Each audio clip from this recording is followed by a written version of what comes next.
सारी फिल्में भगत सिंह पर जो बनी हैं, और इस तरह से भगत सिंह के छवियों को प्रचारित किया गया है, बहुत ज़्यादा प्रचारित किया गया है, मानो वो, और क्रांतिकारिता शब्द को भी भगत सिंह के साथ साथ एक क्रांतिकारी शब्द को भी इस तरह से प्रचारित किया गया है, मानो वो धूम धड़ाके वाले बम, गोली, बंदूक और उसके उन वक्तव्यों को जो इसके साथ बोले गए हैं कि क्रांति एक ऐसा लगता है कि वो हिंसात्मक एक्ट है। एक क्रांति कोई एक ऐसा हिंसात्मक एक्ट तो नहीं है। सबसे पहली बात, जो चीज़ें मतलब मिसकम्युनिकेट की गई है और अब तक उसको लेकर के लोग न्याय नहीं कर पाते हैं। कई लोग ये विचारधारात्मक विभाजन नहीं है। आज भगत सिंह सबके प्रिय हो गए और सब एक कंफ्यूजन सा है कि भगत सिंह की मूल विचारधारा क्या है। ये एक बड़ा कंफ्यूजन है। वो सब लोग, वैसे लोग भी हैं जो हिंसा का प्रचार करते हैं और हिंसात्मक रूप, मोरली उतने मजबूत नहीं है, तो भी हम लोग भगत सिंह वाले लोग हैं, इस तरह से वो दावा करते हैं। एक इमेज को हासिल करने का जो ये एक उपक्रम शुरू हुआ है इस देश में, हम उन चीज़ों पे आप लोग गौर कीजिएगा कभी कि क्यों उसको सब लोग लूट लेना चाहते हैं। और तो इसलिए मैं एक इस चीज़ को सिर्फ यहाँ पर क्लियर कर लेना चाहता हूँ कि दीवारों पे और कई तरह के पोस्टरों में आपने पढ़ा होगा कि ये विचारों की शान पर ये होता है, इस तरह के बहुत पॉपुलर टाइप के जो ये हैं उस सबको याद कीजिए। और उस संदर्भ में मैं ये बात कह रहा हूँ कि भगत सिंह की मूल विचारधारा क्या थी। अगर आपने वो जेल डायरी पढ़ी होगी तो उसमें कई जगह आप देखेंगे कि वो अमेरिकन एक थिंकर हैं, बड़ा सिंपल सा एक वाक्य है, उसको उन्होंने उसमें नोटबुक में नोट किया है कि अगर कोई ऐसी चीज है जो स्वतंत्रता को बाधित करती है तो वो भाड़ में जाए। इतना सिंपल सा लाइन है, कितनी सरल सी बात है। और मूलतः वो अपने को कहते हैं कीर्ति, एक पत्रिका निकलती थी, वो तीन सीरीज में उन्होंने लिखा और उसने कहा कि व्हाट इज एनार्किज्म। अब देखिए कि मतलब ये कितना एनार्किज्म, हम खुद भी अभी सब लोगों से पूछ लीजिए, एनार्किज्म मत फैलाओ यार, अराजकता मत फैलाओ। लेकिन अपने समय में भगत सिंह ने वो किया है। आप देखिए कि वो जो सैंडर्स की हत्या के पहले तक उन्होंने इतना रिस्क लिया है। वो लाहौर में जब पढ़ते थे उस समय में भी मतलब एक मामूली पर्चा लिख के लोगों को जागरूक करने के लिए अंग्रेजी पुलिस से इतना रिस्क लेते थे। एक पर्चा रात में लिखते थे और मुख्य जगह पे चिपकाते थे, मतलब दीवार अपने पीठ पे चिपका करके और फिर दीवार में सेट करके ऐसे रास्ते भर चिपका डालते थे उनके लिए। तो इस तरह से उनकी मूल विचारधारा, वो माने जाते हैं बोल्शेविक या कम्युनिज्म पर उनकी आस्था थी। और उससे भी ज्यादा कीर्ति में उन्होंने खुद लिखा है कि मैं एनार्किज्म से प्रभावित हूँ। अब एनार्किज्म क्या है? एनार्किज्म को अगर एक आइडियोलॉजी के फॉर्म में पढ़ेंगे तो, अगर राजनीतिक विचारधारा के रूप में अगर आप समझें तो एनार्किज्म असल में मार्क्सिज्म से भी पहले एक समय में 1819वीं सदी के समय में जब ये सब विचार उत्पन्न हो रहे थे, बकुलिन को उन्होंने खूब पढ़ा, वो एनार्किस्ट थे। तो इस तरह से एनार्किज्म एक बहुत प्रचुर, मतलब बहुत बेहतरीन विचारधारा थी। बाद में सेकेंड कॉमिटर्न के समय में, अगर आप लोगों ने ये नाम सुना हो, हम अभी आप लोगों से पूरी तरह से परिचित नहीं है, अब हम हर चीज का नहीं, तो मैं सिर्फ रेफरेंस डालते जा रहा हूँ। सेकेंड कॉमिटर्न में इन लोगों का विभाजन हो गया। एनार्किज्म में क्रोपोत्किन लोग इधर आ गए और मार्क्सिस्ट लोग अलग हो गए। तो एनार्किज्म वाले लोग वो भी मानते हैं कि स्टेट, राज्य के खत्म, बगैर स्टेटलेस सोसाइटी को एनार्किज्म कहते हैं। और यहाँ क्या प्रचारित सब लोग क्या कहते हैं, एनार्की मतलब कोई व्यवस्था ही नहीं रहे, अव्यवस्था को एनार्किज्म कह दिया जाता है। एक बहुत अच्छा पिक्चर है, उसका हिंदी होगा शुद्धिकरण, हॉलीवुड का फिल्म है शुद्धिकरण। शुद्धिकरण इस आइडिया पे है कि बहुत साल बीत गया है, फ्यूचरिस्टिक फिल्म है और बहुत अमेरिका में बहुत संसाधन बहुत बढ़ गया है और इस जहाँ बेरोजगारी दर बिल्कुल है ही नहीं, तो अब लोगों में हिंसा जमा न हो जाए इसलिए एक दिन ऐसा आता है, द पर्ज इससे आता है। द पर्ज फिल्म में ये आइडिया है कि साल में एक दिन शुद्धिकरण का दिन होगा, यानी और ये फिल्म शुरू ही होती है कि रेडियो और टीवी से अनाउंसमेंट होने लगता है कि पर्ज का समय शुरू होने वाला है, यानी पर्ज का समय जब शुरू होगा तो कानून व्यवस्था खत्म कर दिया जाएगा। अगर आप एक दूसरे का कत्ल भी कर देते हैं तो उस पर कोई कानूनी कार्रवाई नहीं होगी, उस समय में जिसको जो करना है वो कर सकते हैं, यानी स्टेट खत्म हो जाएगा। ये फिल्म ये कहती है, इससे उन लोगों का कहना है, द पर्ज वालों का कहना है कि यह जो स्टेट का दमन है उससे जो दमित भाव रह जाता है हिंसा का वो निकल आएगा। जैसे कि हम लोग कहते हैं कि खेल वेल को प्रमोट करते हैं ताकि आपके अंदर वो ऊर्जा निकल जाए जो हिंसात्मक भाव वाली है। तो पर और यह 8 बजे जब शुरू हो रहा है पर, तो लोग सब एक वर्क प्लेस पर एक महिला है जिसको कि कुछ बुल्डे मवाली उस टाइप के लोग कह रहे हैं कि क्या तुम मेरा साथ मेरी सुरक्षा में आना चाहोगी, घर कैसे जाओगी। ये फिल्म पूरी इसी तरह से। अब आप देखिए कि हॉलीवुड भी इस फिल्म को कितने गहरे रूप से पूरे लोगों के जनमानस में कह रहा है कि अगर स्टेट नहीं होगा तो एकदम इस तरह की अवस्था हो जाएगी। लेकिन ये जो तमाम जो उच्च आदर्श वाली विचारधाराएं हैं, जो एक आदर्श, इसको कितने सॉफ्टली ये लोग खत्म करते हैं कि एक स्टेटलेस सोसाइटी, कोई भी बड़ी विचारधारा क्या करती है कि हम एक स्टेट बगैर राज्य क्या है, हिंसा का संगठित रूप है, इसके अलावा और कुछ है ही नहीं।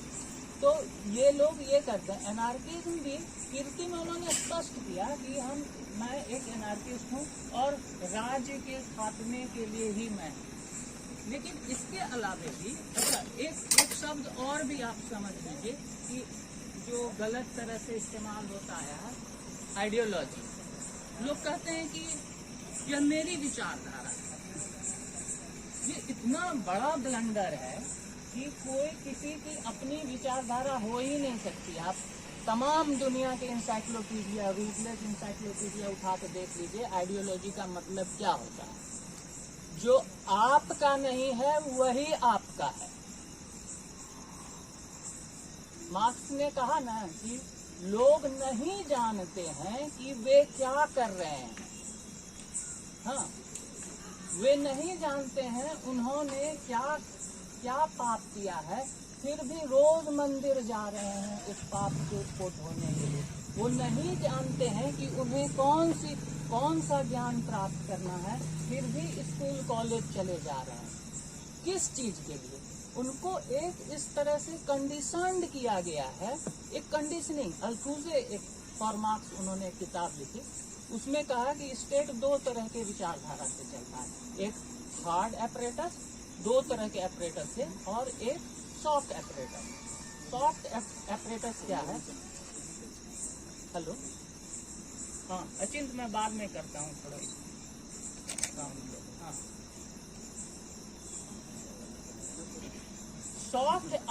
सॉफ्ट एपरेटस को उन्होंने कहा आइडियोलॉजिकल एपरेटस। 2 ही एपरेटस से स्टेट काम करता है।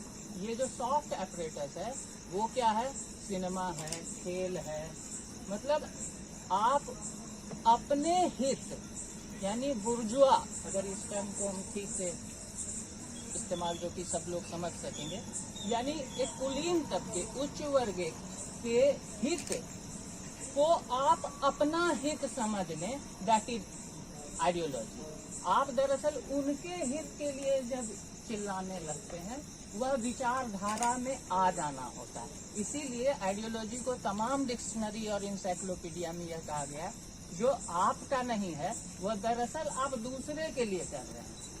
आप दिन रात, आज के युवा दिन रात क्रिकेट मैच में आप टीम बना रहे हैं, शोरगुल कर, वहाँ अरबों रुपया का वारा नारा हो जा रहा है, आप 10 रुपया 100 रुपया लेकर के मोबाइल पे बैठ जा रहे हैं। या क्रिकेट की दीवानगी जिस तरह से हुई, तो और भी कई खेलों की जो दीवानगी है, तो ये विचारधारा बहुत गहरे तौर पर पूरे समाज में स्टेट फैला देता है। इसको और भी अल्थुसे ने और भी कई तरह से कहा है। तो दरअसल एक विचारधारा के लिए वो लड़ रहे थे, और सबसे कठिन काम जो भगत सिंह ने किया कि वस्तुतः लोग सब समझ रहे थे। उस समय में कई विद्वत्तजन थे जो उस परिस्थितियों को समझ रहे थे, बट उस अभी भी आप लोगों में से बहुत सारे लोग इस नियो कैपिटलिज्म को समझ पा रहे हैं, लेकिन करना क्या है ये किसी को समझ में नहीं आ रहा। ठीक उसी समय वो जो एम्पेरियलिस्टिक सिस्टम था, उसको समझ के एक्ट को, एक नीति को समझ पाना वो बड़ा मुश्किल था। तो उन्होंने उस कार्यशैली को, एक्शन प्लान को वो समझ रहे थे और वो कर पा रहे थे। इसीलिए मैं कह रहा हूँ कि एक बड़े, वो कहते हैं ना कि थिंक ग्लोबली एक्ट लोकली। आप जब तक यहाँ पर भी, आप अपने घर में भी, चौराहे पर भी, मार्केट में भी, सिनेमा देखते वक्त भी, टीवी देखते वक्त भी, आप एक बहुत बड़े सिस्टम के कंज्यूमर से ज्यादा कुछ नहीं है। इवन की मेल एंड फीमेल एक दूसरे के आकर्षण में भी, एक दूसरे के फ्रेंडशिप में भी, एक दूसरे के मतलब शादी विवाह के बनाने तक में भी एक बहुत बड़े सिस्टम के अधीन काम कर रहे हैं। जैसा एक इमेज बना दिया गया है, उसी के अनुसार युवा खड़े हो रहे हैं। उसी तरह से माचो ये बॉडी, जिम का प्रचलन कितना ज्यादा बढ़ गया। एक आइडियोलॉजी फैला दी गई है और आप उससे बाहर नहीं निकल सकते हैं। अभी इस देश के युवा, पूरे युवा, अगर सारे लोग यह कह दें कि मुझे आपके एजुकेशन से कुछ नहीं लेना देना, हम ठीक है मूर्ख ही सही, हम पकौड़ा ही तलें, क्या इस देश को पहले, इस देश को डॉक्टर की जरूरत है कि पहले आपको जरूरत है? आपके लिए कंडीशन, एक ऐसी परिस्थितियां तैयार करना, ये आइडियोलॉजी का काम है कि आप उनके हित के लिए अपनी गला काट प्रतियोगिता में चले जाएं। इंजीनियर बनने के लिए, डॉक्टर बनने के लिए, पीएचडी हासिल करने के लिए एक गला काट प्रतियोगिता में शामिल हो जाएं। तो ये बड़ा, इस चीज को समझना ही, दरअसल इस चीज को समझ करके, इस चीज को समझने वाला उस समय में भारत में मुझे लगता है कि भगत सिंह से बड़ा आदमी नहीं था। पूरे दुनिया में भी उस समय बहुत कम किताबें थी, लेकिन भगत सिंह ने लगभग लाहौर उस बड़ी लाइब्रेरी के सारे पुस्तकों को खाली कर दिया था, सारा पढ़ा हुआ था। आप नोटबुक में जाकर के देख लीजिए। तो ये बड़ी चीज है। आखिरी दिन भी उन्होंने वो, मतलब वो मार्क्स में भी वो एक खास खेमे से आते हैं। अंतिम समय में वो क्लारा जेटकिन की लिखी हुई किताब फॉर रेमिनेसेंस ऑफ लेनिन पढ़ रहे थे, टू लेनिन, यानी लेनिन को संस्मरण, इस तरह से उसका हिंदी अनुवाद होगा। तो उससे आखिरी बार पूछा भी गया कि आपका क्या ये है, हालांकि उनकी इच्छा का कहाँ सम्मान रखा गया। तो उसने कहा कि मैं चाहता हूं कि ये किताब पूरी करके मरूं। तो आप समझ लीजिए, अब इन दोनों का फर्क भी समझिए कि उसके, अब आप सारे वो जो नारा है, उनका जो वाक्य सब है, जो सूत्र वाक्य है, उसको आप खोल सकेंगे इसी बात से। मैं इसको कह के खत्म करूंगा कि वो कहता है कि मैं इस किताब को खत्म करके मरना चाहूंगा, और वो लेनिनिस्ट थे, मार्क्सिस्ट से ज्यादा। तो मार्क्स क्या कहता है कि यह जो राज्य विहीन या स्टेटलेस सोसाइटी आएगी, वह स्वतः वर्ग संघर्ष से आएगी। स्वतः वर्ग संघर्ष एक ऐसी परिस्थितियां, ये हिस्टोरिकली ऐतिहासिक नियति है। ऐतिहासिक नियति है कि वह एक दिन साम्यवाद में तब्दील हो जाएगा। ये इतिहास नियति है, इतिहास की नियति है। लेकिन बाद में जिस तरह के डेवलपमेंट और पूंजीवाद ने अपने लिए गढ़ा, उस डेवलपमेंट की वजह से, इस तरह के डेवलपमेंट की वजह से वो एग्जिस्ट करते रहा। तो मार्क्स के आगे फिर लेनिन होते हैं और उन्होंने यह कहा है कि साम्यवाद ऐसे नहीं आएगा, उसको लाना पड़ेगा। तो उसके लिए एक्ट स्वाभाविक स्वतः नहीं होगा, एक उदात्त चीज नहीं है, उसके लिए आपको एक्ट करना होगा, वह लाना होगा। मैं इसी बात से